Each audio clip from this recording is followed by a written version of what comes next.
పరిశుద్ధుడగు మా తండ్రి, కృపా సత్య సంపూర్ణకు మా దేవ, మీ ఘనమైన శ్రేష్టమైన నామాన్ని బట్టి మీకు స్తుతులు తెలియపరుస్తూ ఉన్నాం. ఈ ప్రభుదినమందు మీ కుమారుడిని క్రీస్తు సహవాసమందు మేమందరం చేయాలి. మిమ్మల్ని ఆత్మతోనూ సత్యంతోనూ ఆరాధించుకునేందుకు మాకు మీరు దయచేసినటువంటి శ్రేష్ఠ సమయాన్ని బట్టి మీకు స్తుతులు తెలియపరుస్తూ ఉన్నాం. మేము ప్రేమించి మీ కుమారుడు క్రీస్తు సహవాసంలో విధానంలో అనేక హృదయాలతో మిమ్మల్ని ఆత్మతో సత్యంతో ఆరాధించడానికి వచ్చున్నారు. ప్రతి వారిని కూడా మీరు దీవించండి.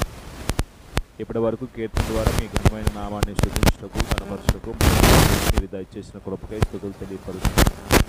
మీ మాటలు వింటూ మా విశ్వాసాన్ని వృద్ధి చేసుకోగలుగుటకు మీ కృప, మీ సహాయ సహకారం మాకు అనుగ్రహించి మమ్మల్ని బలపరుస్తారని నమ్ముతూ విశ్వసిస్తూ మరోసారి వాక్యాన్ని బోధిస్తున్న నేను నా సొంత మాటలు బోధించగా మీ గ్రంథాన్ని చక్కగా అందరికీ అర్థమయ్యే విధంగా వివరించి నేర్పించగలిగే అవగాహన, జ్ఞాన హృదయం నాకు దయచేస్తారని నమ్ముతూ ఈ మనవులు యేసుక్రీస్తు వారి పరిశుద్ధ నామములో వినయంతో బ్రతిమలాడుతూ ప్రార్థిస్తున్నాం తండ్రి. ఆమేన్.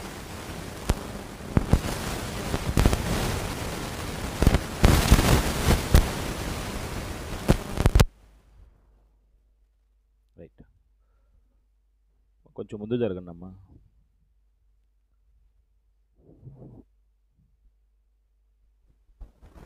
అక్కడ కూర్చున్న బోర్డు ఏం కనపడిద్దమ్మా? రాసుకోరు మీరు?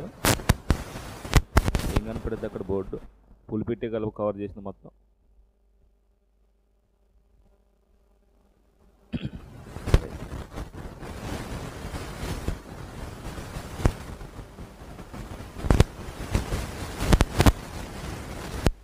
దేవుని సన్నిధిలో ఈ పరిశుద్ధ ప్రభుదినమందు మన తండ్రి అయిన దేవుణ్ణి ఆత్మతోనూ సత్యంతోనూ ఆరాధించుకునేందుకు జీవము గల దేవుడు మనకి ఇచ్చినటువంటి ఇటు గొప్ప అవకాశాన్ని బట్టి దేవునికి నేను మనపూర్వకంగా కృతజ్ఞతలు తెలియపరుస్తూ ఈ ఆరాధనలో పాల్గొన్నటువంటి ప్రతి సహోదరికి సోదరిమణులకు కూడా మనపూర్వకంగా వందనాలండి.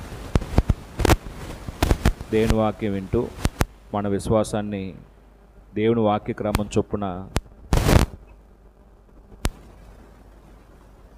మార్చుకుంటూ మార్చబడిన జీవితాలని అనేకులకు ఆదర్శప్రాయంగా జీవించే విషయంలో దేవుడు మనకు ఇస్తున్నటువంటి అవకాశాన్ని మనం సద్వినియోగం చేసుకుందాం. ఆరాధనలో దేవుని యొక్క వాక్యం మన ఆత్మీయ జీవితాన్ని బలపరచడానికి, దేవుడు కోరుకునే క్రీస్తు యొక్క సారూప్యత, దైవ స్వభావంలో మనం పాలువడే విషయంలో అవసరమగు నియమాలు ఆయన వాక్యం ద్వారా మనం నేర్చుకుందాం. యాకోబు రాసిన పత్రిక నుంచి ఈరోజు చిన్న పాటను మనం చదువుకుందాం. క్రైస్తవ విశ్వాస జీవితంలో ఒక వ్యక్తి దేవుడి కుమారుడుగా మార్పు చెంది బ్రతుకుతూ దేవుడి కోరిక ఏంటంటే క్రీస్తునకు కలిగినటువంటి సంపూర్ణతకు సమానమైన సంపూర్ణత సాధించాలనేది మన విషయంలో దేవుని యొక్క సంకల్పం.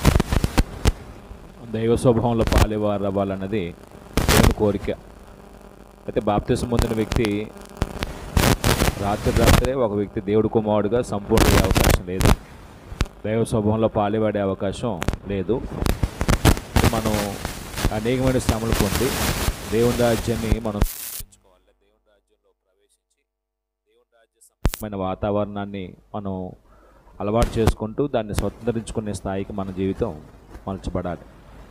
అయితే ప్రస్తుతం విశ్వాస సంబంధమైన జీవితంలో విశ్వాస జీవితాన్ని ప్రారంభించి కొనసాగించే వాళ్ళు తక్కువ, ఆత్మ సంబంధ జీవితాన్ని కొనసాగించే వాళ్ళు తక్కువ, పడుతూ లేస్తూ ఉండేవాళ్ళు ఎక్కువ అండి. కొనసాగించే వాళ్ళు చాలా తక్కువ. అంటే విశ్వాస జీవితంలో ఒక వ్యక్తి పడిపోతున్నాడు అంటే ఎందుకు పడిపోతున్నాడు? ఏదో శోధన వస్తుంది, ఆ శోధనలు నిలిచిన వాడు ఉండట్లేదు, ఆ శోధనలు ఏమవుతున్నాడే? పడిపోతున్నాడే. ఇప్పుడు ఉదాహరణకి మన వ్యక్తిగతంగా ఆత్మ సంబంధంగా బలపడటానికి దేవుడు వాక్యాన్ని ఇచ్చాడండి. వాక్యం చదవటం కానీ వాక్యం వినటం కానీ మనం ఆత్మను బ్రతకడానికి దేవుడు ఇచ్చినటువంటి ఆహారం ఇది. ఇప్పుడు వాక్యం చదవటానికి మనుషులకు ఇప్పుడు సమయం ఉండట్లా. వాక్యం వినటానికి అవకాశం ఉన్నా సరే వాక్యం విని ఆత్మీయంగా బ్రతకడానికి ఆలోచించే వాళ్ళు చాలా తక్కువ మంది ఉన్నారండి. ఎందుకంటే మాకు చాలా పనులు ఉన్నాయండి, మాకు కుదరట్లేదండి, మాకు అది ఉందండి, ఇది ఉందండి అని ఏం చేస్తున్నామండి? అది కూడా శోధన కాదా? ఇప్పుడు బైబిల్ క్లాస్ పెట్టుకున్నాం, నీ వ్యక్తిగత ఆత్మీయ జీవితానికి ఉపయోగపడే తరగతి, మనం దేవుని సందికి రావాలి అంటే ఎవరో వస్తారండి, ఏదో ముచ్చట పెడతారండి, అప్పుడే చుట్టాలు వస్తారండి, అప్పుడే ఏదైనా ప్రోగ్రాం పడిద్దాం, ఇది మానేసి ఏం చేస్తామండి, దాని ప్రాధాన్యత ఇస్తామండి. అప్పుడు శోధనలో ఉన్నాం, పడిపోయాం. విశ్వాస సంబంధ జీవితంలో బలపరుచుకునే కార్యక్రమాలు వదిలిపెట్టి బలహీనపరుచుకునే కార్యక్రమాలకు మనం ఏమైపోతున్నాం, మనం అప్పగించుకుంటున్నామని. అంటే అందుకే మనం చాలా విశ్వాసి సంపూర్ణ స్థాయికి అడగమని చెప్పే కదా ఇక్కడికి, అడగండి, తెలియగా చెప్పింది నేను.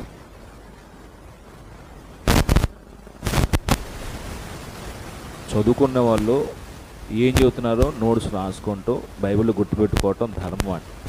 చదువు లేని వాళ్ళకి ఆ భాగ్యం లేదు. చదువుకున్న వాళ్ళని ఏం చేయాలండి, ఏం చెప్తున్నారా సేవకుడని ప్రతిదీ బైబిల్లో చూస్తూ గుర్తుపెట్టుకొని రాసుకొని, నేను ఆ వాక్యక్రమం చొప్పున జీవిస్తున్నాను లేదని ఒకసారి ఖాళీగా ఉన్నప్పుడు ఏం చేయాలండి, ఈరోజు ఏం చెప్పారు సేవకులు చూసుకొని, ఇప్పుడు నేను ఇలా బ్రతకట్లేదే, ఇలా బ్రతుకుతున్నాను, అందుకు దేవుని కృతజ్ఞతలు, దేవుడే ఇలా బ్రతకలేకపోతున్నాను, దేవుడే సహాయం చేయ నేను బ్రతుకుటకు అని ఏం చేయాలండి, ఒకసారి వాక్యం దగ్గరికి రావాలండి. అంటే మనకి ఇప్పుడు చాలా సమయాన్ని వ్యర్థమైన వాటికి ఉపయోగించుకుంటున్నాం తప్ప వ్యక్తిగత ఆత్మీయ జీవితానికి ఉపయోగపడే ప్రోగ్రాంలు మనం ఇన్వాల్వ్ అవ్వట్లేదండి. అది ఈరోజు చిన్న పాఠం చదువుకుందాం. యాకోబు రాసిన పత్రికలో ఈ యాకోబు ఎవరంటే యేసు ఈయన అన్ని దేశములందు శ్రమల్లో 12 గోత్రాల వారు చెదరిపోయినప్పుడు ఆ చెదరిపోయిన వారికి శుభమని చెప్పి ఈ పత్రిక రాశాడు. అయితే మనం 12వ వచనం నుంచి 18 వరకు ఒక భాగం ఉందండి. ఏంటంటే అది శోధనలు సహిస్తేనంటండి దేవుడు వాగ్దానం చేసినటువంటి జీవ కిరీటం ఇస్తాడనే విషయం చెప్తాడండి. మనం శోధన సహించేవాడు ధన్యుడు అనేది 12వ వచనం చూడండి. శోధన సహించేవాడు ధన్యుడు. ఇక్కడ అదే మాటను ఒక పాఠంగా రాసుకుందాం. శోధన సహించువాడు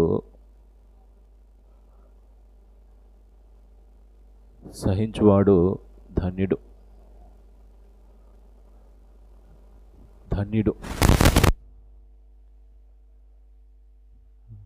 అంటే ఈ పాఠం యొక్క ఉద్దేశం ఏంటంటే,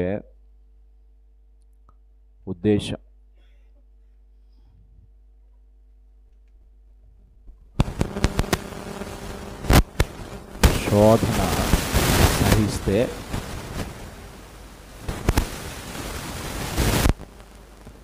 అక్కడున్న మాటని ప్రభు వాగ్దానం చేసిన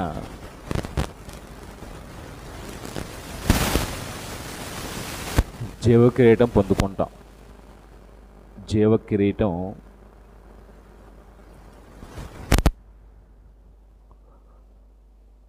పొందుకుంటాము.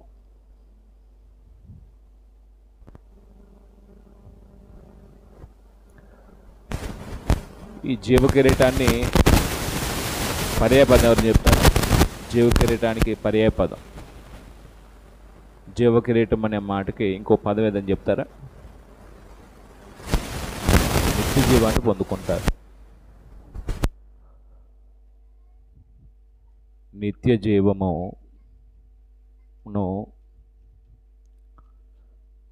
స్వతంత్రించుకుంటారు.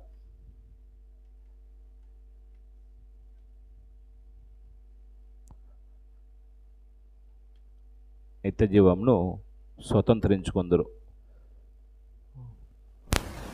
బైబిల్లో 12వ వచనంలో ఇక్కడ అన్నాడు, యాకోబు రాసిన పత్రిక 1వ అధ్యాయం 12వ వచనంలో, శోధన సహించువాడు ధన్యుడు,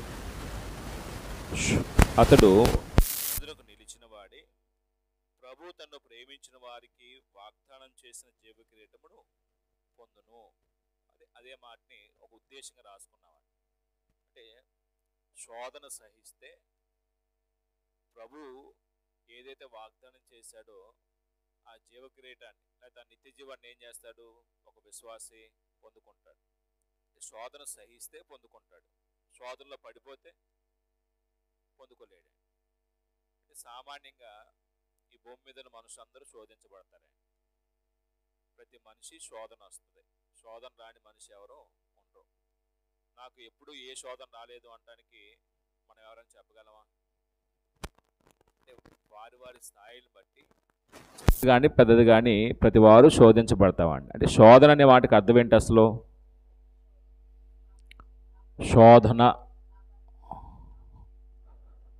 శోధన అనగా అంటే గ్రీకులో మూల భాషలో ఏమన్నాడంటే పేరాస్మోస్ అనే పదం ఉపయోగించాడండి. అంటే పాపం చేసినట్టుగా ప్రేరేపించటం, తప్పు చేసినట్టుగా ప్రేరేపించటం. శోధన అనగా పాపం చేయనట్లు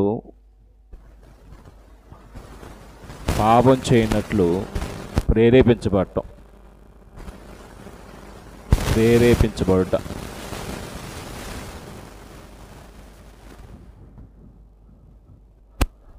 తప్పు చేసినట్టుగా ప్రేరేపించబడటం, తప్పుడు పని చేసేటట్టుగా పురికొల్పబడటాన్ని శోధన అన్నాడండి. అంటే పురుషుడు కానీ ఓ స్త్రీ కానీ ఇతల్ని ఒకవేళ శోధిస్తున్నాడు అంటే అండి, శోధిస్తుంది అనుకోండి ఒక ఆవిడ ఒక ఆయన, కారణం ఏంటండి? వాళ్ళు ఏదో తప్పు చేసేటట్టుగా ప్రేరేపిస్తున్నారండి, అంతే. అంటే ఇప్పుడు ఆ ప్రేరణ ఏ రూపంలో వచ్చిందో తెలియదండి, ఏ పరిస్థితిలో వచ్చిందో తెలియదండి. అంటే ప్రతి మనిషి, భూమి మీద ఉన్న మనిషి శోధించబడుతున్నది మాత్రం వాస్తవం.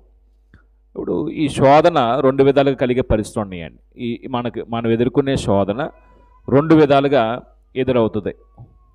అది ఎలాగా అనేది ఒకసారి రాద్దాం. శోధన రెండు విధాలుగా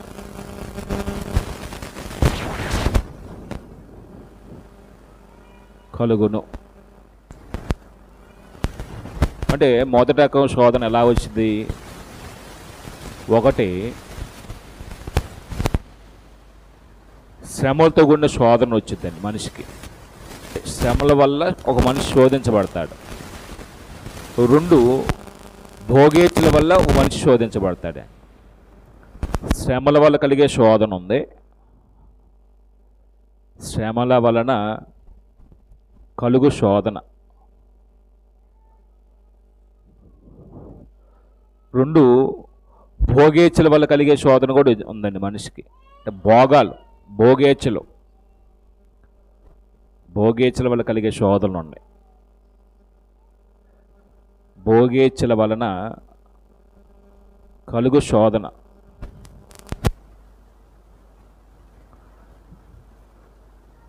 వీటిలో శ్రమ వల్ల కలిగే శోధన అంటే ఏంటి? శ్రమ వచ్చినప్పుడు ఆ శ్రమను బట్టి ఒక వ్యక్తి పాపం చేసే విధంగా ఏం చేయబడతాడండి? ప్రేరేపించబడతాడండి. ఇది కష్టం వచ్చింది, ఇది బాధ వచ్చింది. ఆ కష్టకాలంలో ఆ బాధల్లో మనం సహించలేక ఏం చేస్తాం? కొన్ని సందర్భాల్లో పాపం చేస్తామండి. అదొక రకం అండి. అంటే మనకు అలాంటివి అయినా కలుగుతాయి. రెండోది కొన్ని ఉన్నాయండి. రెండో వర్గం ఏంటంటే భోగేచ్ఛలు. భోగేచ్ఛలు అంటే ఏంటండి? భోగేచ్ఛలు అంటే ఏంటి అమ్మ? భోగేచ్ఛలు లగ్జరీ అంటే విలాసవంతం, లేకపోతే భోగాలు. అంటే ఇప్పుడు కొంతమంది భోగాల కొరకు ఏం చేస్తారండి? ఆ భోగాల కొరకు పాపంలో పడిపోతారండి. అంటే రెండు రకాల శోధనలు వస్తాయండి. ఇప్పుడు ఈ శ్రమల వల్ల కలిగే శోధన బైబిల్లో ఎవరన్నా మనకి శ్రమల వల్ల పాపం చేసినట్టుగా ప్రభావితానికి గురైనటువంటి వ్యక్తులు ఎవరు ఉన్నారా? అలాంటి పరిస్థితి వచ్చినప్పుడు వాళ్ళు పాపం చేసే అవకాశం ఉంది అనే వాళ్ళు ఎవరు ఉన్నారా? ఒక వ్యక్తి శ్రమ వచ్చింది, ఆ శ్రమను తట్టుకోలేక పాపం చేసే పరిస్థితి ఎవరికైనా సంభవించిందా? బైబిల్లో ఎవరు ఉన్నారా? సొలొమోనుకి ఏ శ్రమ వచ్చింది పాపం చేయటానికి? అది శ్రమల వల్ల గుడి కాదండి. ఆయనకి ఏం కష్టం వచ్చింది? స్త్రీలు ఒత్తిడి చేస్తే అది ఈ క్యాడర్ వచ్చిద్దండి, భోగాల కొరకు వచ్చిద్దండి.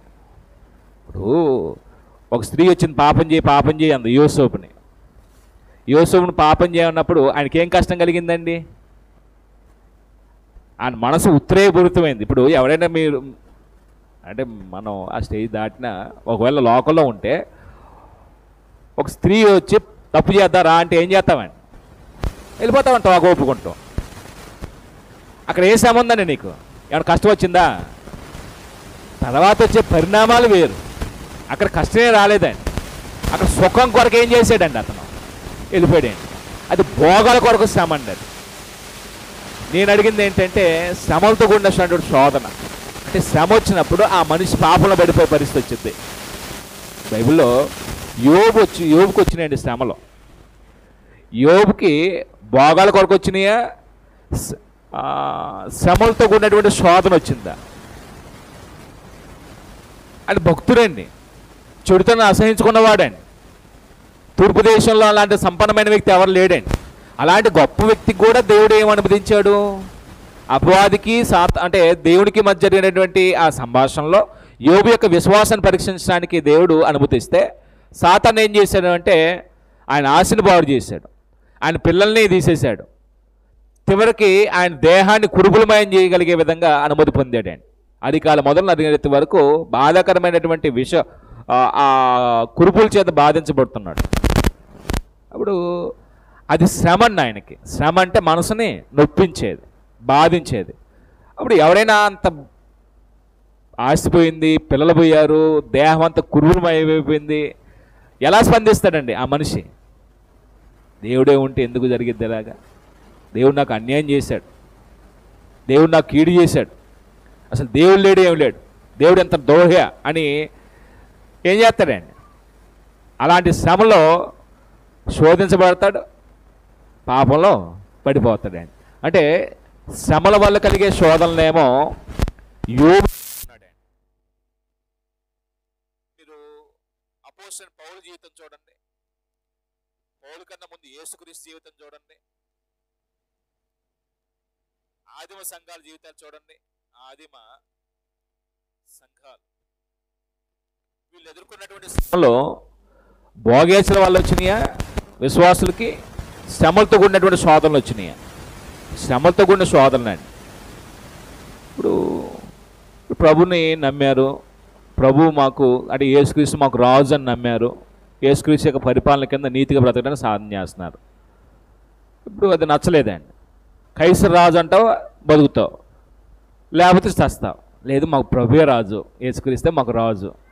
ఏం చేశారండి? వాళ్ళు శిరఛేదం చేశారండి, సింహాలకు ఆహారంగా వేసారండి, ఆ కీలు పోసి అగ్నికి ఆహుతి చేశారు. విపరీతమైన శ్రమ అండి. అంటే ఇప్పుడు కళ్ళు ఎదుట బిడ్డను చంపేస్తున్నప్పుడు ఏ తండ్రి ఏమనుకుంటాడండి?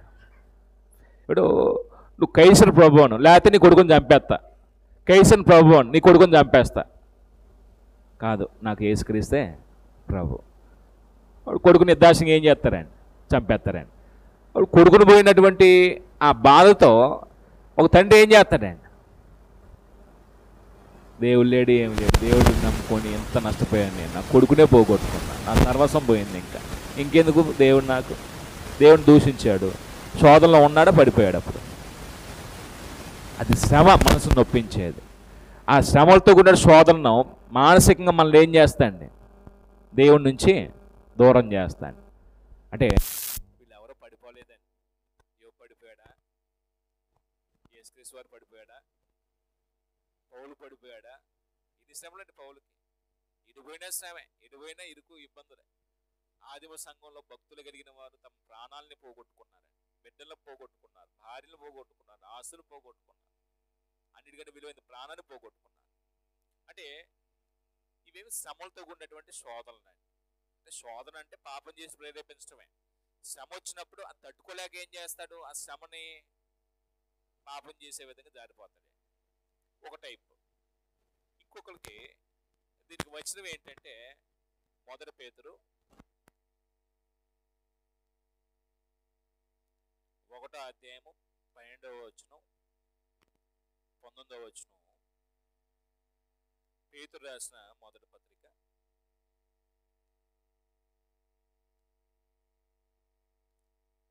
2వ అధ్యాయము 12వ వచనంలో, అన్యజనులు మిమ్మల్ని ఏ విషయంలో దుర్మార్గులను దూషించరో ఆ విషయంలో వారు మీ సత్క్రియలను చూచి వాటిని బట్టి దర్శన దినమున దేవుని మహిమపరుచినట్లు వారి మధ్యన మంచి ప్రవర్తన గలవారై ఉండవలనని మిమ్మును బతిమాలుకొనుచున్నాను.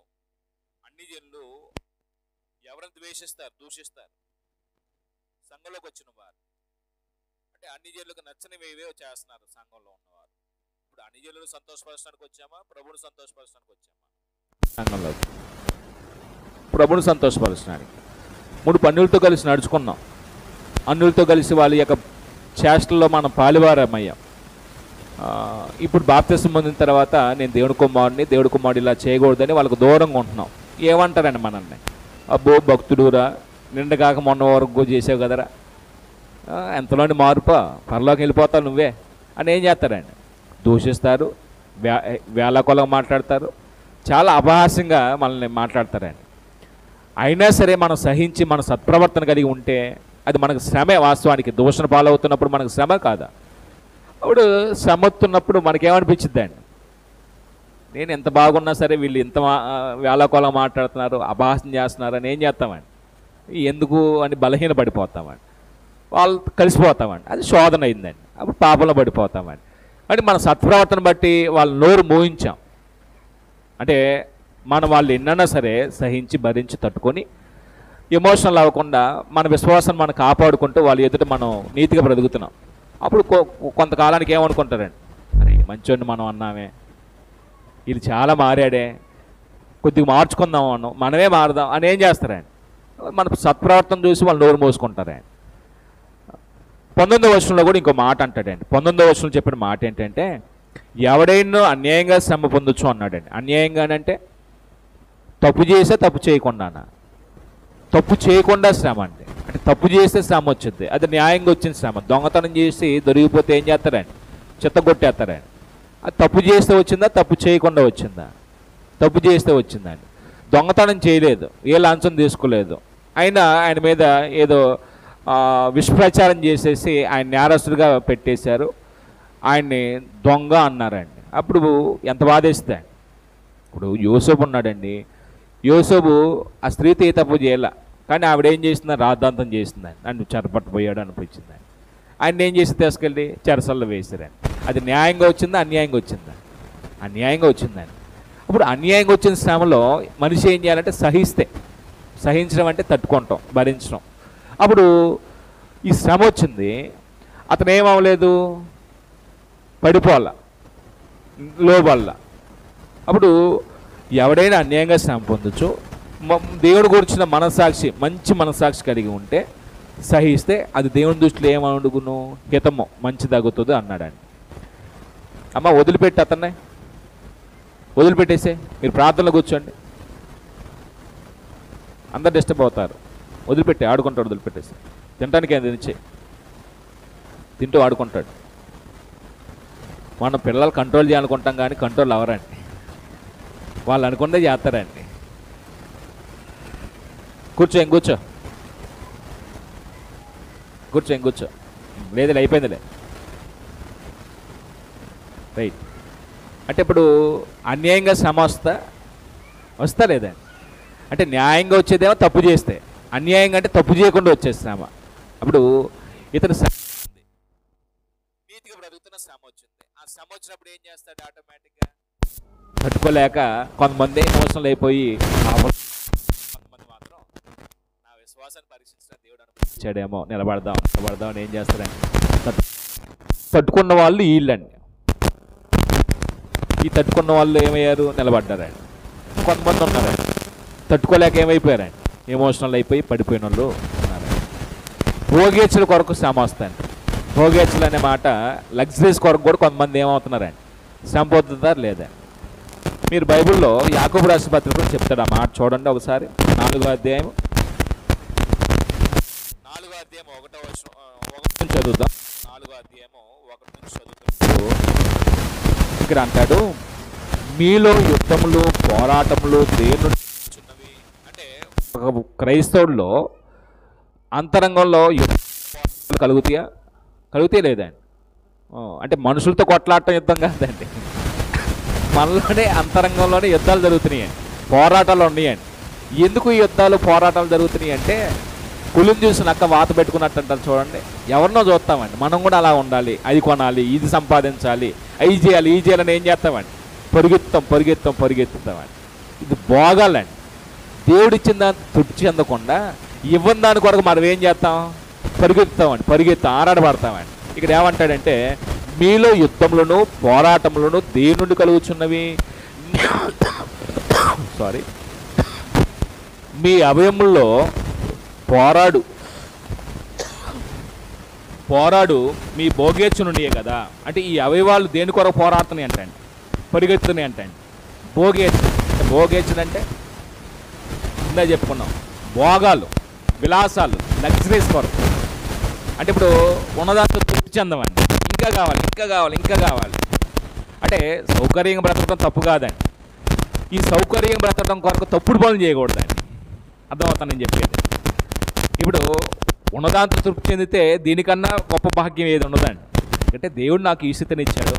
ఇది లేని వారు కూడా ఉన్నారు కదా. ఈ స్థితి కలిగిన వారు అంటే ఈ స్థాయి కలిగిన వారు కూడా కొంతమంది లేని వాళ్ళు ఉన్నారు కదా. ఇది కూడా అనుభవం లేనివారు, లేకపోతే ఈ భాగ్యం కూడా లేనివారు అంటారు కదా. అంటే మనం ఎప్పుడు కూడాను మనకన్నా ఉన్నతమైన స్థాయి కలిగిన వారిని పోల్చుకొని మనకు అది లేదు ఇది లేదని ఏడుస్తూ కొన్ని సందర్భాల్లో వాటిని పొందుకోవడానికి తప్పుడు పద్ధతులకు వెళ్ళిపోతామని. అప్పుడు అది శోధన. ఆ శోధనలో మనం ఏం చేస్తాం? పాపం చేస్తాం. ఇప్పుడు భోగాచులు అంటే ఇప్పుడు ఉదాహరణ, ఏదో వ్యాపారం చేస్తున్నామండి, న్యాయంగా చేస్తే వ్యాపారం రావట్లేదు, డబ్బులు రావట్లేదు. కానీ ఇప్పుడు తప్పుడు మార్గంలో డబ్బులు సంపాదించాలి. అప్పుడు కొంతమంది పద్ధతులు ఎలా ఉంటాయి అంటే ఈజీ మనీ కొరకు తప్పుడు పద్ధతుల్లో డబ్బులు సంపాదించడానికి మనం కొన్ని స్వచ్ఛంద సంస్థలు పెడుతున్నారు. ఈ మధ్య 10,000 కడితే ₹1,00,000 వచ్చేస్తారు. 10,000 కట్టించుకొని మనకి ₹1,00,000 ఇస్తారంటే అండి వాళ్ళు. నిజమేనండి? అది నిజమేనండి. మనం ఏం చేస్తాం? అమాయకంగా నిజమేననుకొని మన బంధువుల చేత అందరూ కట్టిస్తామని. ఇప్పుడు స్వాతి దగ్గరకు వచ్చి, ఇగో మాస్టర్ గారు మీరు 10,000కి ₹1,00,000 ఇస్తాం, మీ దగ్గర సంఘ సభ్యులందరూ కట్టిండి అంటే స్వార్థుడు ఏం చేస్తాడండి? నీకు ఎంత ఒక కమిషన్ ఇస్తానంటే ఏం చేస్తాడండి స్వార్థుడు? ఈ దరిద్రుడు కదండి. దేవుడు నమ్మడం, దేవుడు పోషిస్తాడు నమ్మడం, నమ్మక ఈ సభ్యులందరి చేత ఏం చేస్తాడండి? కట్టిస్తాడండి. వస్తాయి అంటారు కదా, మేలు జరిగింది కదా, మీకే కదా వచ్చేది డబ్బులు, నాకేమవరు కదా, కట్టండి అని అంటాడండి. అంటే మేలు జరిగిద్ది అనే మాటతో పాస్టర్ గారు చెప్పాడనే గౌరవంతో ఏం చేస్తారండి? సంఘ సభలో 50 మంది ఉంటే వాళ్ళ దగ్గర లేకపోతే అప్పు చేసి మరీ కడతారండి. అడు ఏం చేస్తాడండి? డబ్బులు తీసుకుని ఎస్కేప్ అయిపోతాడు. వెళ్ళిపోతాడు. ఏమంటాడండి? నాకేం తెలిసి వాడేవాడు వచ్చాడు కట్టమన్నాడు, నేను కట్టే నాయిపోయినాయి అంటాడండి. నాయిపోయి మీనంటే అని అంటాడండి. ఇప్పుడు మన స్వార్థం ఏంటంటే 10,000 కడితే ₹1,00,000 రావాలి. ఆ ₹1,00,000తో ఊహించుకుంటా ఉండి అది కొనుక్కోవాలి, ఇది కొనుక్కోవాలి, అది కొనుక్కోవాలి, ఇది కొనుక్కోవాలి. పోతే 10,000 వస్తే 90,000, ₹1,00,000 మనకి అనుకుంటామండి. అంటే పోయేదాన్ని చూడమండి, వచ్చేదాన్నే చూస్తామండి. అది దురాశ. అంటే ఈ భోగేచ్ఛలు కూడా మనుషులకి ఎందుకు వస్తాయి అంటే మనలో ఉన్న దురాశను బట్టే వస్తాయండి. భోగేచ్ఛలతో కూడినటువంటి శోధన బైబిల్లో ఎవరైనా పొందారా? అంటే భోగేచ్ఛలతో కూడి కొంతమంది పడిపోయిన వాళ్ళు ఉన్నారు, సహకరించట్లేదు. కాబట్టి ఎందుకు ఈ సహవాసాన్ని వదిలిపెట్టడానికి ప్రయత్నం చేస్తామని. అది శోధన అండి. వదిలిపెట్టడం అనేది పడిపోవటం అండి. కాబట్టి అలాంటి సందర్భంలో ఓర్చుకోవాలి, తట్టుకోవాలి, భరించాలి, నిలిచి ఉండాలి, లొంగాలి. అంటే లొంగిపోకుండా నిలబడాలి.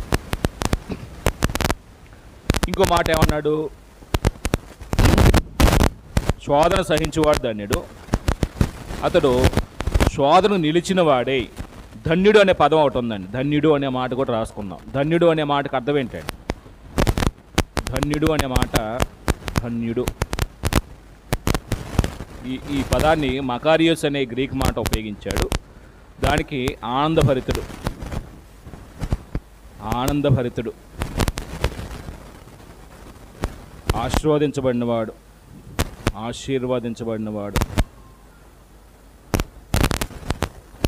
ఆశీర్వదించబడినవాడు.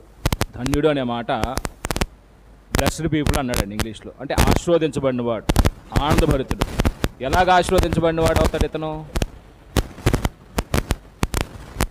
ఎలాగ ఆశీర్వదించబడినవాడు అవుతాడండి?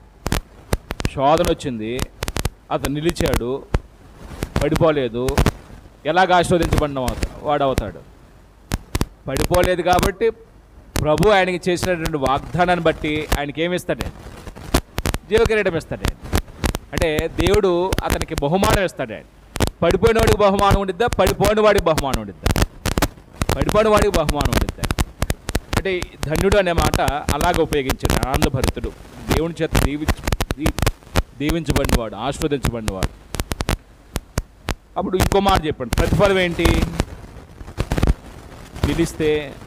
నిలిచిన వాడే ప్రభు తన్ను ప్రేమించిన వానికి వాగ్దానం చేసిన జీవకిరీటం పొందును అన్నాడండి.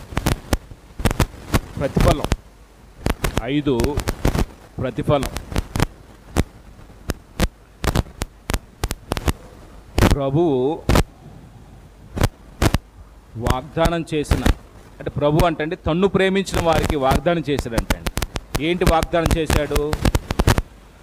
వాగ్దానం చేసిన జీవ కిరీటం పొందును అన్నాడండి. జీవ కిరీటం, జీవ కిరీటమును పొందును అన్నాడు. పొందును. ఎప్పుడు ప్రభు వాగ్దానం చేసినటువంటి జీవ కిరీటం మనం పొందుకుంటామండి. కూర్చొని మనం బాప్తిసం పొందాం, సంఘంలోకి వచ్చాం. సంఘంలో విశ్వాసగా కొనసాగుతున్నప్పుడు శ్రమలతో కూడిన శోధన మనకి సంభవించవచ్చు, భోగేశంతో కూడిన శోధన మనకు సంభవించవచ్చు. అప్పుడు ఈ శ్రమలతో కూడిన శోధన కానీ భోగేశంతో కూడిన శోధన కానీ మనకు సంభవించినప్పుడు ఎప్పుడు మనం వాగ్దానం చేసేటువంటి జీవకిరీటం పొందుతామండి. మనం అమ్మా ఎప్పుడు పొందుతాం? నిలబడ్డప్పుడు పొందుతాం తప్ప పడిపోయినప్పుడు కాదండి. ఇప్పుడు మనలో చాలామంది పరిస్థితి ఎలా ఉంటుందంటే, బాప్తిసం పొంది సంఘంలోకి వచ్చామనే ఒకే గుర్తింపు ఉంటుంది తప్ప, మనం దేవుని రాజ్యంలో ప్రవేశించిన తర్వాత దేవుని రాజ్య సంబంధమైన వాతావరణం, ఇక్కడ సంస్కృతి, దేవుడి మర్యాదను బట్టి మనం నడుచుకోవాలి. ఆ మర్యాదను బట్టి నడుచుకునే విషయంలో దేవుడు మనల్ని చాలా సందర్భాల్లో వివిధ కోణాల్లో పరీక్షిస్తాడు. కొన్ని సందర్భాల్లో సాతాను కూడా అనుమతిస్తాడు శోధించబడటానికి. అప్పుడు ఆ శోధన వచ్చినప్పుడు మనం తెలిసిన వారు ఉండాలి, మనం పడిపోకూడదు అనే ఆలోచన, అవగాహన మనలో చాలామందికి ఉండకపోవటం వల్ల కొన్ని సందర్భాల్లో మనం ఏమవుతున్నామంటే పడిపోతున్నామండి. ఇప్పుడు ఎవరో కాని మాట అన్నారు, మాటకు మనం మళ్ళీ తిరిగి మాట అన్నాం, నిలిచామా పడిపోయాం. పడిపోయిన వాడు బహుమానం పొందుకుంటున్నామా, బహుమానం పోగొట్టుకుంటున్నామా? ఇప్పుడు వాళ్ళు ఆ లోకంలో ఉన్నవారు కాబట్టి, ప్రభుని ఎరగని వాళ్ళు కాబట్టి, దేవుని యొక్క రాజ్య సంస్కృతి తెలియదు కాబట్టి వాళ్ళు ఎన్నైనా అంటారండి. నువ్వు దేవుని రాజ్య సువార్త విన్నావు, దేవుని రాజ్య సంస్కృతిని అర్థం చేసుకున్నావు. దేవుని రాజ్య సంస్కృతి ఏంటంటే వినయ మనస్తత్వం, తగ్గింపు స్వభావం, లోబడటం, అణుకువ, నమ్రత, అంటే ఇలాంటి దేవుని రాజ్యంలో ఉండవలసినటువంటి సద్గుణాలు. మనం కూడా దెబ్బలాడితే, మనం కూడా బూతులాడితే, ఎవడో వచ్చి రారా తాగుదాం, రారా సిగరెట్ తాగుదాం, రారా మందు అవుదాం అని ఎవరు పిలిచారే. అతను సాతాను రాజ్య సంబంధి కాబట్టి, దేవుని రాజ్య సంస్కృతి తెలియదు కాబట్టి, అతనికి తెలీదు. అతను సాతాను చేత నడిపించబడుతూ నిన్ను ప్రేరేపించావు. అప్పుడు నువ్వేం చేయాలి?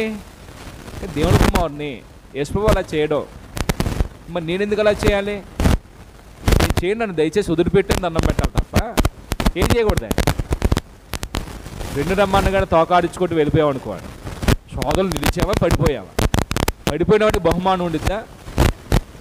ఇప్పుడు స్త్రీలైనా పురుషులైనా బాప్తిసం పొందిన తర్వాత మరణం వరకు నమ్మకంగా ఉంటే బహుమానం ఉందండి, అంతేనా కాదండి?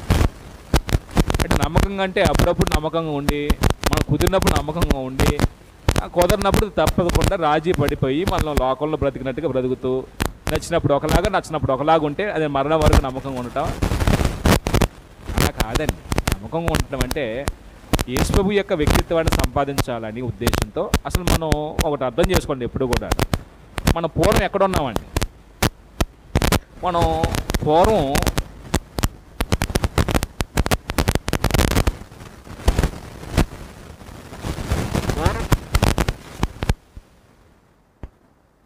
పూర్వం లోకంలో ఉన్నామండి. లోకంలో ఉన్నటువంటి పరిస్థితి ఏంటి? అది అక్కడ చదువుకోండి. సాతాను యొక్క రాజ్యం లోకం నందు సమస్యల వలయం అన్నాడండి. మరణము అంటే పాపము సమస్య.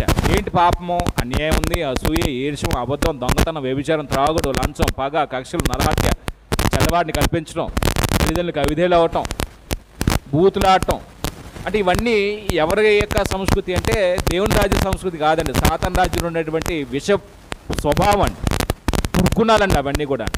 అంటే లోకంలో పాపం ఉంది, పాపం వల్ల వచ్చిన జీతం ఏంటంటే మనకి ఏం ప్రతిఫలం పొందుకున్నాం? మరణం తెచ్చుకున్నామండి. ప్రతివాడు దేవుని వల్ల కలుగు జీవనం నుంచి ఏమైపోయాం? వేరైపోయాం, మరణము. అంటే లోకంలో పాపములు వచ్చి జీతం మరణం అయితే, ఆత్మ సంబంధంగా దేవుని యొక్క స్వభావం నుంచి మనం వేరైపోయాం వాస్తవానికి. అది ఎప్పుడు స్థితి? పూర్వస్థితి. ఇలాంటి దుర్భరమైన జీవితంలో ఉన్నటువంటి మనల్ని దేవుని యొక్క ప్రేమ మన పట్ల వ్యక్తపరిచి దేవుడు ఒక సేవకుని ఏం చేశాడండి? మన దగ్గరికి పంపించాడండి. ఒక దైవజనుడు వచ్చి మన యొక్క పతన స్థితి, దేవుని యొక్క ప్రేమ ఎంత గొప్పదో, యేసు యొక్క త్యాగం ఎంత గొప్పదో సువార్త ద్వారా ఏం చేశాడండి? మనకి తెలియపరిచాడండి. ఈ సువార్త ప్రస్తుతం మనల్ని ఎక్కడ తీసుకొచ్చిందండి? ప్రస్తుత స్థితి ఒకవేళ మనం ఆలోచన చేస్తే ప్రస్తుత స్థితి అయితే ఇప్పుడు మనం ఎక్కడికి వచ్చాము?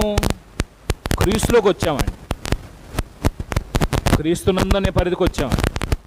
పూర్వం లోకంలో ఉండి సాతాను అధికారం కింద ఉంటే ఇప్పుడు ఎక్కడికి వచ్చామండి? క్రీస్తులోకి వచ్చామండి.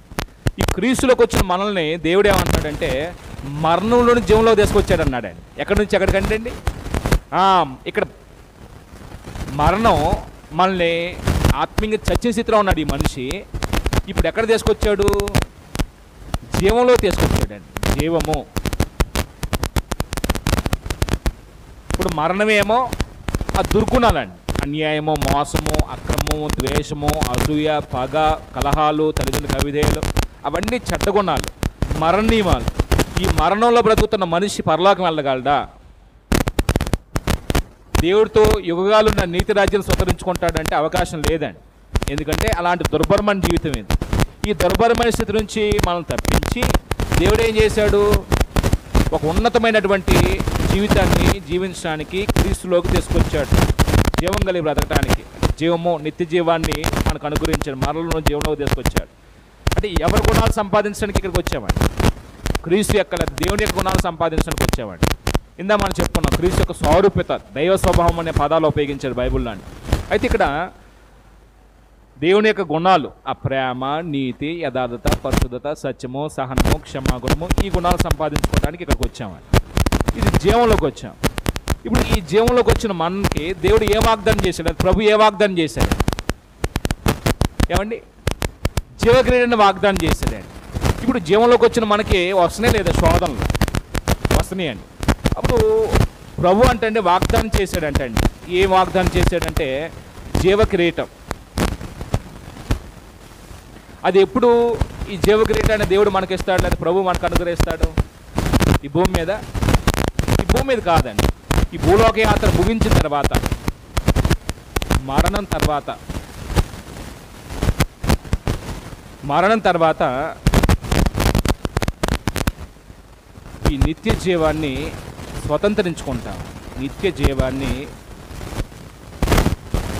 స్వతంత్రించుకుంటాం.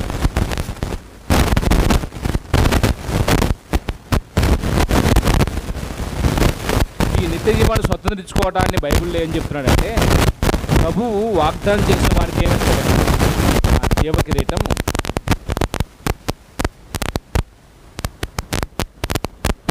ఈ జీవ కిరీటం బహుమానంగా ఒక వ్యక్తికి, గెలిచిన వాడికి, విశ్వాసాన్ని కాపాడుకుంటూ మరణం వరకు నమ్మకం ఉన్న వాడికి దేవుడు అనుగ్రహిస్తాడు, ప్రోగ్రహిస్తాడు. ఇప్పుడు మన ప్రోగ్రాం ఇక్కడ నుంచి ఇక్కడికి వచ్చామండి. ఇక్కడ మనలో కొంతమంది ఇక్కడే ఉన్నారండి, ఇంకా అని క్షమించండి, కొంతమంది ఇక్కడే ఉన్నారండి, లోకంలో ఉన్నారండి. లోకంలో అంటే పాపం యొక్క ప్రభావం కింద ఏడబడుతున్నారండి. అంటే ఈ పాపం యొక్క ప్రభావం వల్ల మనిషి జీవితంలో ఆత్మీయంగా ఏమైపోయాడంటే చచ్చిన స్థితికి వెళ్ళిపోయాడండి. అంటే జీవం లేదండి. దేవుని యొక్క స్వభావం అతనిలో, వారిలో పురుషుడు కానీ స్త్రీ కానీ లేరండి. ఇప్పుడు ఈ మరణంలోనే బ్రతుకుతున్న మనిషి చనిపోయిన తర్వాత ప్రభు వాగ్దానం చేసిన దాన్ని ఆ జీవకిరీటాన్ని పొందుకుంటాడా? పొందుకోలేడండి. అంటే దేవుడు ఈ స్థితి నుంచి తప్పించడానికి ఒక అవకాశం ఇచ్చాడు ఈ భూమి మీద. అది సువార్తను విని జీవితాన్ని మార్చుకోవడానికి, బాప్తిసం పొందడానికి ఒక అవకాశం ఇచ్చాడండి.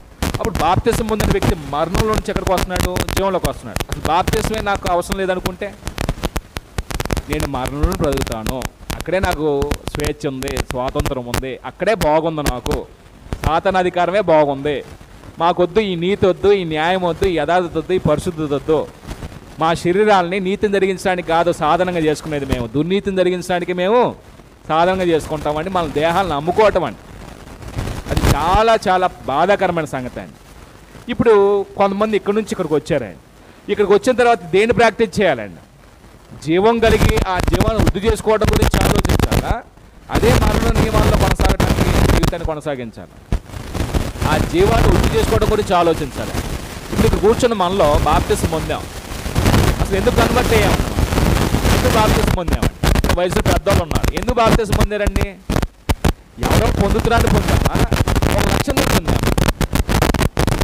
అసలానికి మాలాంటి చేపలు యొక్క పరిస్థితి ఎలా తయారైందని ప్రశ్న. ఇప్పుడు ఈ సంవత్సరం మేము ఎంతమంది బాప్తిసం ఇచ్చాం, ఎంతమంది ముందు చేసాం, బాప్తిసం అంటే ఎంతమంది ముందు చేసాం అని చూస్తున్నాం తప్ప ఎంతమందిలో దేవుని యొక్క జీవాన్ని వృద్ధి చేసే విధంగా వారి జీవితాలు కడుతున్నామనేది ఆలోచించే ప్రస్తుత సేవ తగ్గిపోయిందండి.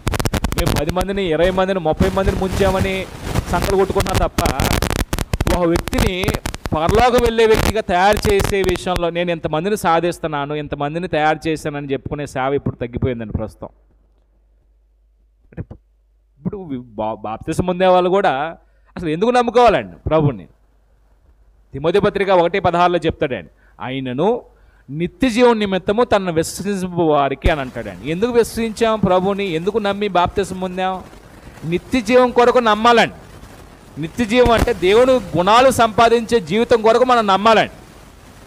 ఇప్పుడు దౌర్భాగ్యం ఏంటంటే ఆ ప్రోగ్రామే లేదని మనుషులకి. ఏదో శరీరాన్ని బయట నుంచి ఇంటి దగ్గర నుంచి ఇక్కడ తీసుకొచ్చి కూర్చోబెడుతున్నాం అంతే. ఇక్కడికి వచ్చిన తర్వాత ఆ బోధ లేదు, ఆ బోధను ఇక్కడ నుంచి తీసుకొని ఇంటికి వెళ్ళి ప్రాక్టీస్ చేసే అనుభవం లేదు. నాలో ప్రేమ పెరగాలి, నాలో నీతి పెరగాలి, నాలో యథార్థత పెరగాలి, నాలో పరిశుద్ధత పెరగాలి, నాతో క్షమాగుణం పెరగాలి. ఈ ప్రోగ్రాం ప్రస్తుతం ఎంతమందిలో ఉందండి?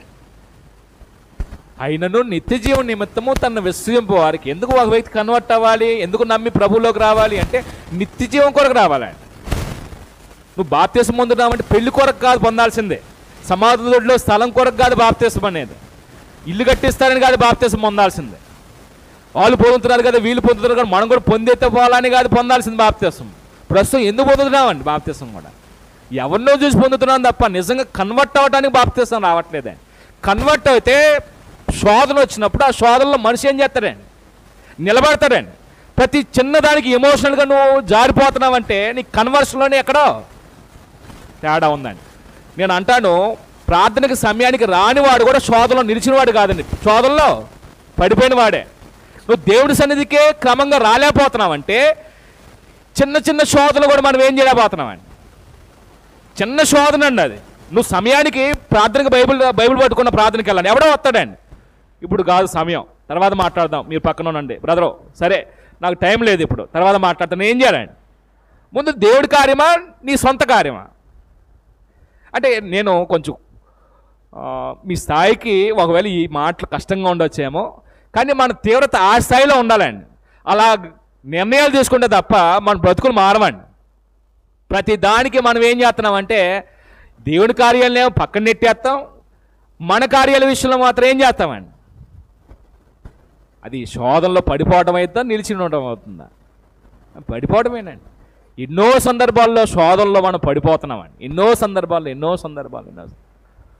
ఇక్కడ నిత్య జీవం కొరకు నమ్మాలి. బాప్తిసం పొందినప్పుడు వచ్చేసాం, నీ జీవంలోకి వచ్చేసాం కదా, అందుకే కదా మనం నమ్మింది అనుకుంటామండి. ఇప్పుడు ఈ జీవాన్ని ఏం చేయాలంటండి? సమృద్ధిగా పెంచుకోవాలంటండి. అంటే సమృద్ధిగా పెంచుకోవడం అనేది యేసుప్రభు చెప్పాడే. యేసుప్రభుని గురించి చెప్తూ యోహాను సువార్త 10వ అధ్యాయం 11-12 వచనాల్లో అక్కడ కూడా అంటాడు, దొంగ ఎందుకు వస్తాడు? వస్తే దొంగతనం చేయడానికి వస్తాడు, లేకపోతే నరహత్య చేయడానికి వస్తాడు, చంపడానికి వస్తాడు, మరి దేనికి రాడు. మరి ఈయన ఎందుకు వచ్చాడు? యేసుప్రభు ఎందుకు వచ్చాడు? యోహాను సువార్తలో యేసుప్రభు గురించి చెప్తూ 11వ వచనంలో అంటున్నాడు, నేను గొర్రెలకు మంచి కాపరిని, మంచి కాపరి గొర్రెల కొరకు తన ప్రాణం పెట్టును. జీతగాడు గొర్రెల కాపరి అంటే గొర్రెల కాపరి కాడు కనుక గొర్రెలు తనవి కానందున. అయితే నేను 10 నుంచి చదవాలండి, 10 నుంచి చదివితే కొంచెం మనకి ఈజీగా అర్థమైంది. 10వ వచనం అంటున్నాడు, దొంగతనమును హత్యను నాశనం చేయటం వచ్చును కానీ మరి దేనికి రాడు, యేసు ప్రభు ఎందుకు వచ్చాడు మరి? గొర్రెలకు జీవము కలుగుటకును. గొర్రెలు అనే మాట అక్షరార్థం గొర్రెలు కాదండి, పొలాల్లో గడ్డలు మేసే గొర్రెల గురించి కాదు మాట్లాడుతుంది, మనుషుల్ని గొర్రెలతో పోలుస్తున్నాడండి ఇక్కడ.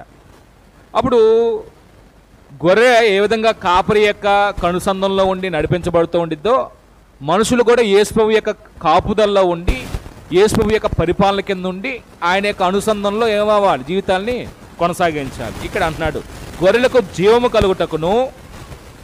అది ఎంత ఇచ్చి వెళ్దాం అనుకున్నాడు యేసు ప్రభు వారు? కొంత ఇచ్చి కాదండి, సమృద్ధిగా కలుగుటకుని అన్నాడండి. అంటే జీవం అనే మాటకు అర్థం దేవుని యొక్క గుణశీలత, మార్పు చెందిన దేవుని యొక్క స్వభావం. జోయో అనే పదంలో దేవుని యొక్క మార్పు చెందని స్వభావం అండి. అంటే దేవుని యొక్క స్వభావం, ప్రేమ, నీతి, యథార్థత మారిద్దండి. అది యేసు ప్రభు ఈ భూమి మీద జీవం కలిగిన వాడిగా బ్రతికాడండి. అంటే దాని అర్థం ఏంటంటే ఆయనలో జీవం ఉండిన మాట ఉంది యోహాను సువార్త మనం 1:3 చదువుతున్నప్పుడు. అంటే యేసు ప్రభులో జీవం ఉందంటే యేసు ప్రభులో ప్రేమ ఉంది, యేసు ప్రభులో నీతి ఉంది, యేసు ప్రభులో యథార్థత ఉంది, యేసు ప్రభులో సత్యం ఉంది, యేసు ప్రభులో క్షమాగుణం ఉంది. ఇంకా చెప్పాలంటే పరలోక సంబంధమైనటువంటి జీవితాన్ని యేసు ప్రభు ఎక్కడ జీవించి చూపించాడండి? భూమి మీద జీవించి చూపించాడండి. ఇప్పుడు మనం బాప్తిసం పొందింది ఎందుకు వరకండి? భూమి మీద బ్రతుకుతూ పరలోక సంబంధమైనటువంటి జీవితం జీవించడానికి బాప్తిసం పొందామండి. ఆ ప్రశ్న మీకు ఎంతమందికి అర్థమైందో ఈ మాట?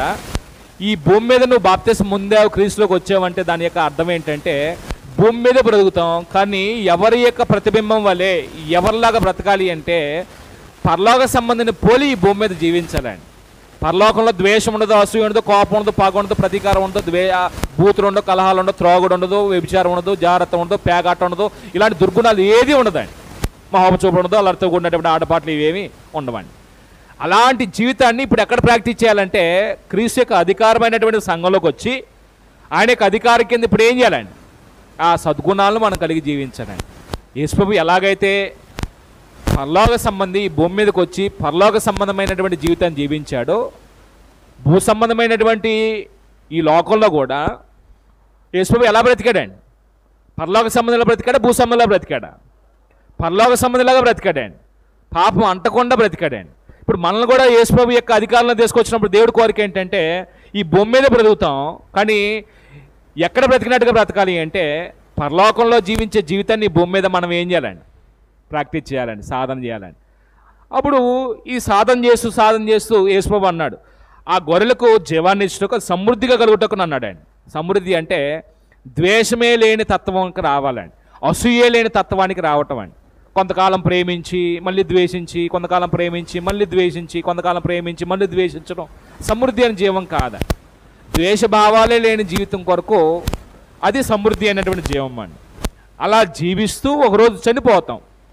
అప్పుడు దేవుడు ప్రభు ద్వారా వాగ్దానం చేశాడు కదండి జీవ కిరీటం. అది నిత్య జీవాన్ని మనకి దేవుడు ఏం చేస్తాడు? స్వాస్థ్యంగా మనకి ఆ నీతి రాజ్యాన్ని స్వతరించుకోవడానికి అవకాశం ఇస్తాడండి. ఇప్పుడు మీరు కామన్గా ఆలోచన చేస్తే ప్రస్తుతం మనుషుల యొక్క పరిస్థితులు ఎలా ఉన్నాయి అంటే, ఒక మనిషి శోధించబడుతున్నప్పుడు అయ్యా నేను శోధించబడి పాపం చేయకూడదని ఎంతమంది ప్రార్థన చేస్తున్నామండి? ఇంకో ప్రార్థన మనం చేసే ప్రార్థన ఎలా ఉండిద్దంటే, ఈ శోధన రాకూడదని ప్రార్థన చేస్తామా, ఈ శోధన రాకూడదని ప్రార్థన చేస్తామా? ఏమండి కరెక్ట్గా చెప్పారండి. మనం అందరం అంతేనండి, మోసగాలమండి. మనం దేవుని దగ్గరకు వచ్చి కూడా అయ్యా నాకు ఏ కష్టం రాకూడదయ్యా, నా పిల్లలకి ఏ కష్టం రాకూడదయ్యా, నా భార్యకి ఏ కష్టం రాకూడదయ్యా, చాలా వ్యాధులు బాధలు మమ్మల్ని చుట్టుకుంటున్నాయ్యా, మాకు ఈ బాధల నుంచి, కష్టాల నుంచి, శ్రమల నుంచి మాకు తప్పించయ్యా అని ఏం చేస్తామండి? ప్రార్థన చేస్తామండి. భోగేచులతో కూడినటువంటి శోధన రాకుండా ఉండాలి అని ప్రార్థన చేస్తామండి. దీనికి వరకు మనం అసలు ఆలోచించమండి. భోగేచులతో కూడిన శోధన అంతరంగంలో స్వభావంలో బుద్ధి మార్చుకునే విషయంలో మనం ఏం చేయమండి? దాని గురించి ఆలోచించమండి. బుద్ధి మారన అవసరం లేదు, కానీ దేవుడి సంధికి వచ్చి దేవుడి కార్యక్రమాలు జరిగించవచ్చు. ఇంకో మాట చెప్తానండి, శోధన రావచ్చా రాకూడదా? రావచ్చు. అంటే శోధన రావడం తప్పు కాదండి, శోధనలో పడిపోవటం తప్పండి. అప్పుడు ఈ శ్రమలతో కూడినటువంటి శోధన రావాలా వద్దా? అంటే రావాలని కోరుకుంటాం, కానీ వద్దని ప్రార్థన చేస్తామండి. అంటే ద్వంద్వ వైఖరి మంది. అవునా కాదండి?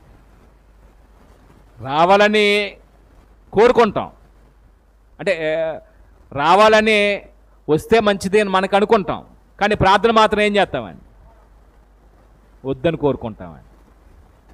అది ద్వంద్వ వైఖరి అండి. అంటే ఈ శ్రమలతో కూడిన శోధన మనకు కలగకపోతేనండి మన విశ్వాసం ఏమవుదండి, ఎప్పుడు ఎదగదండి.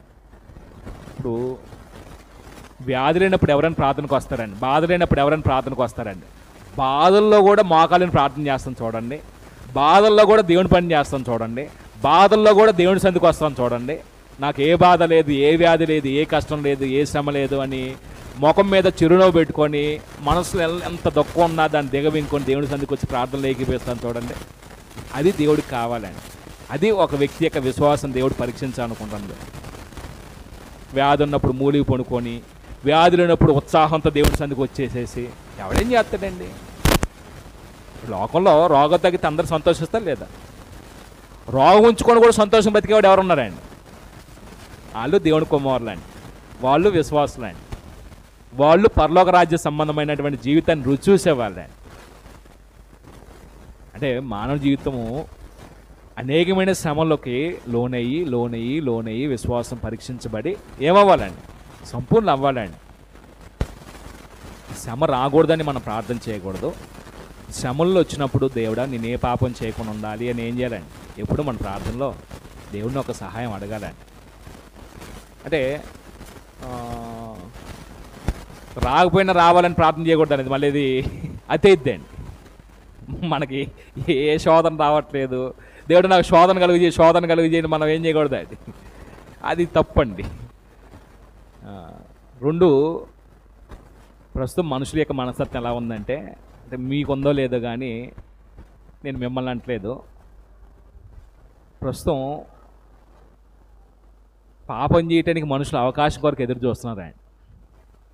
అవును కదండి? చాలామంది తప్పు చేయటానికి, శోధనలు పడటానికి, ఈ ఎక్కడ పాపం చేయడానికి అవకాశం దొరికిద్దో అని మనుషులు ఏం చేస్తున్నారండి? ఆ అవకాశం కొరకు ఎదురు చూసే వాళ్ళు ఉన్నారండి.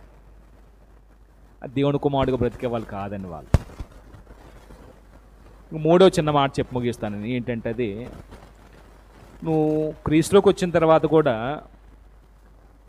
నువ్వు ప్రభు మనకు వాగ్దానం చేసినటువంటి ఆ జీవకిరీటాన్ని పొందుకుంటామనే వాగ్దానం ఉంది. అది తెలుసుకొని కూడా అదే శోధనలో పడిపోయి ఆ శోధనకు చోటిచ్చి పడిపోయామనుకోండి, ఏదో పాపంలో పడిపోయామనుకోండి, ఇప్పుడు మనకు ఆ వాగ్దానం ఉందండి, ఆ జీవకిరీటం ఉందండి.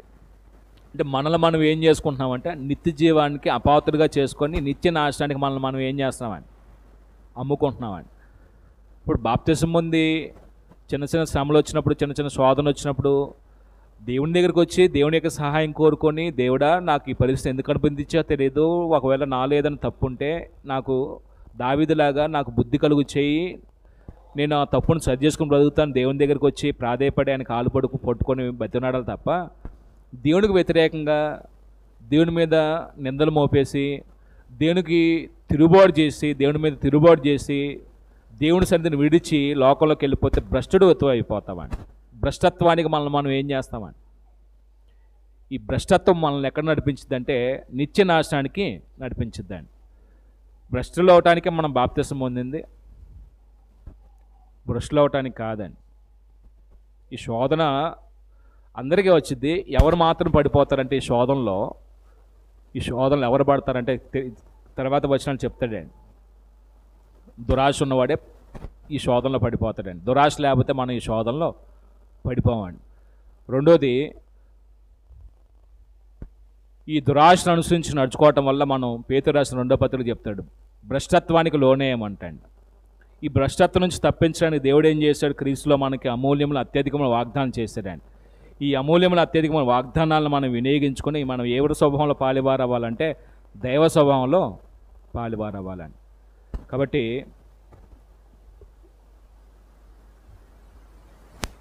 యేసుప్రభు చెప్పినటువంటి చిన్న సూత్రం ఏంటంటే, మీరు శోధనలో పడిపోకుండా మెలుగుతుండి ప్రార్థన చేయండి అంటాడు చూడండి. మన శోధనలో పడిపోకుండా దేవుని కుమారులుగా మన విశ్వాసాన్ని సాఫీ కొనసాగించడానికి ఎప్పుడు స్పృహతో ఉండి ప్రార్థన చేయాలండి. ఎప్పుడు నిద్రపోకూడదండి. నిద్రపోవటానికి కాదండి దేవుడు మనకు సమయాన్ని ఇచ్చింది. అస్తమానం నిద్రపోవటానికి మనం సమయం ఇస్తే ఇంకెప్పుడు మన ప్రార్థనలు మెలుగుగా ఉంటాం?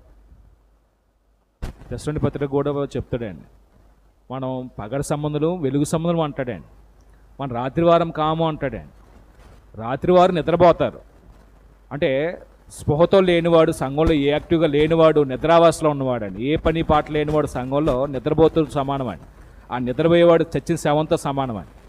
శవం కదలికలో ఉండవు, నిద్రపోయేవాడు కదలికలో ఉండవండి. ఆడు పని చేయడు, ఈడు పని చేయడండి. నిద్రపోయేవాడు పని చేస్తాడండి, చచ్చినోడు శవం పని చేస్తుందండి.